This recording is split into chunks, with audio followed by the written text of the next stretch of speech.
Este é um dos maiores rios do Brasil, o Rio Tocantins, que nesse trecho serve de divisa natural entre os estados de Tocantins e do Maranhão.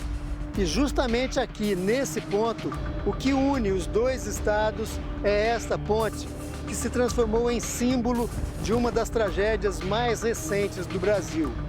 Há um ano, parte dessa ponte desabou e 17 pessoas que passavam por aqui em carros, motos e caminhões caíram no rio. 14 pessoas morreram e 3 outras jamais foram encontradas. Você vai conhecer agora as histórias dessas 3 vítimas e das famílias que vivem um luto sem fim. A gente se prepara para perder os pais a vida inteira, mas a gente não se prepara para perder um filho. Tem vivido assim um dia difícil mesmo, porque eu penso muito nele. É a angústia de você não poder nem mesmo enterrar os seus familiares. Para chegar ao local do acidente, voamos de São Paulo até Palmas, a capital de Tocantins. Depois, percorremos 500 quilômetros de estrada até a Guiernópolis, no norte do estado. Uma pequena cidade com apenas 5.000 moradores às margens do rio Tocantins. Do outro lado, Estreito, o município maranhense com cerca de 35.000 habitantes. Até o ano passado, a ligação entre os dois estados era feita por uma estrutura construída na década de 60. A ponte que deixou uma lembrança trágica para as duas cidades. De um lado até o outro, a antiga ponte tinha 530 metros de extensão. O vão central fica justamente num trecho onde o rio Tocantins é mais estreito e, por isso mesmo, bem mais profundo.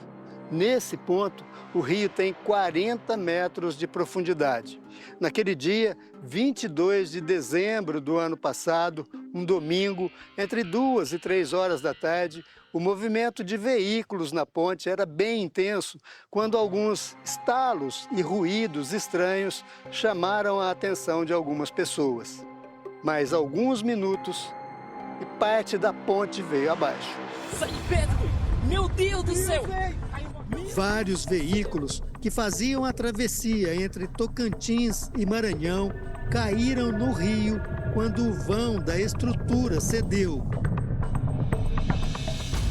O carro de seu Salmão era um deles. Ele viajava junto com a esposa, Alessandra, e o neto, Felipe, de 10 anos. A pedido da família, não vamos mostrar as fotos do menino. Felipe, ele foi a pessoa mais incrível que eu conheci e tive a oportunidade de ser pai. Era uma pessoa... Era meu filho, sabe? Os 3 pegaram a estrada nas primeiras horas daquele dia. Eles saíram de manhã e, inclusive, eu até ajudei a arrumar as coisas, sabe? Colocar no carro e tudo. Se despediram de mim às 7 da manhã, eu achando que eu ainda iria rever os meus pais e meu sobrinho. Não vi mais. Por algumas horas, Salmão e Alessandra mantiveram contato com os 2 filhos. Eu sempre mandava mensagem para eles e perguntando sobre como que estava a situação, como estava na viagem em si. E eles estavam sempre mandando mensagem, avisando. À tarde, a falta de resposta trouxe a apreensão, o medo e depois o desespero. O tempo foi passando, eu fui ficando cada vez mais preocupado. Fui pesquisando, eu entrei em sites de notícias e percebi lá notícias envolvendo essa queda dessa ponte. A gente tinha noção do desabamento, mas a gente não acreditava, sabe? Que nossos pais iam estar na ponte no exato momento. Luiz Gustavo foi ao local e ajudou nas buscas. Isso é algo que me incomoda até hoje, eu não ter tido a oportunidade de enterrar meu filho, sabe? A única coisa que eu tenho do meu filho é o dente que eu carrego. Eu carrego o dente do meu filho comigo sempre. É a única coisa que me sobrou. O corpo de Alessandra foi localizado dias depois. Até hoje, Salmão e Felipe estão desaparecidos. Eu não consigo aceitar que só desistiram de encontrar os meus parentes. Desistiram de encontrar o meu pai, desistiram de encontrar o meu sobrinho. O luto, ele é eterno, sabe? Enquanto eu não morrer, eu estarei de luto. 7 meses depois da queda da ponte, a Polícia Federal concluiu que a causa do desabamento foi o excesso de peso somado à deficiência estrutural e à falta de manutenção. Em 2020, um laudo apontou deformações na estrutura e a necessidade de reforço e proteção, justamente onde houve a ruptura da ponte. A ponte deveria ter sido interditada ou ter o seu trânsito controlado para veículos menores, para que isso não viesse a acontecer.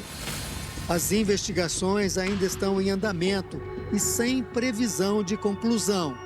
Por enquanto, ninguém foi responsabilizado.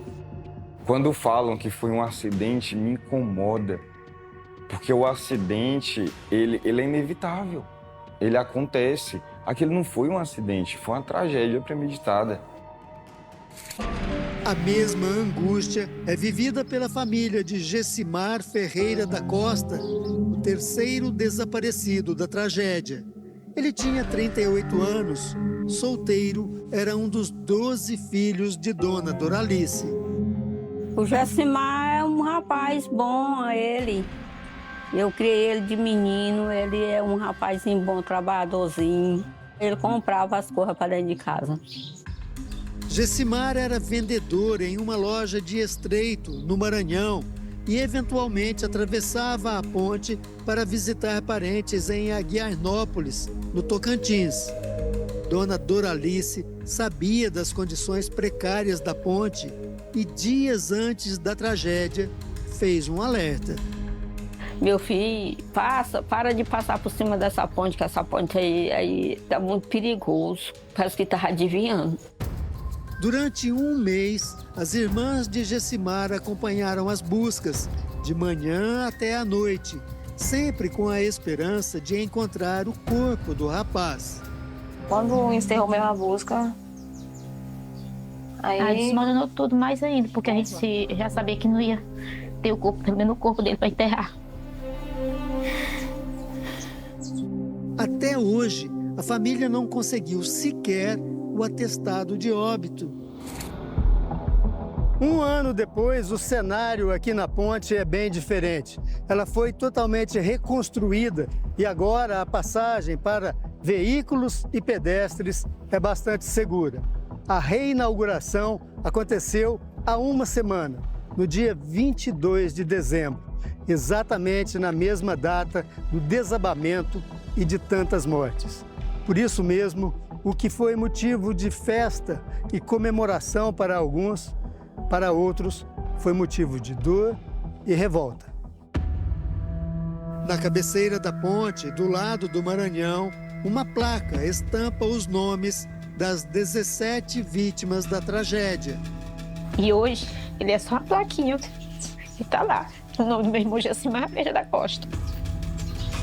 Do outro lado, no Tocantins, o posto fiscal agora se chama Salmão Alves Santos. É um capítulo que não fecha da história da minha vida.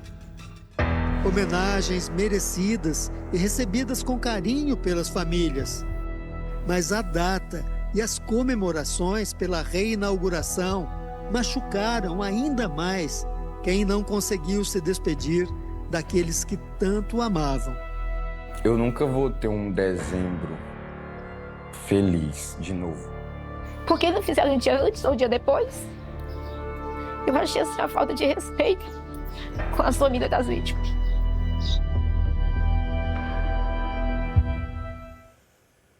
Bom, em nota, o DENIT, o Departamento Nacional de Infraestrutura de Transportes, informou que abriu uma investigação para apurar as causas do colapso na ponte JK e que ainda aguarda o resultado de um laudo técnico para apontar as conclusões.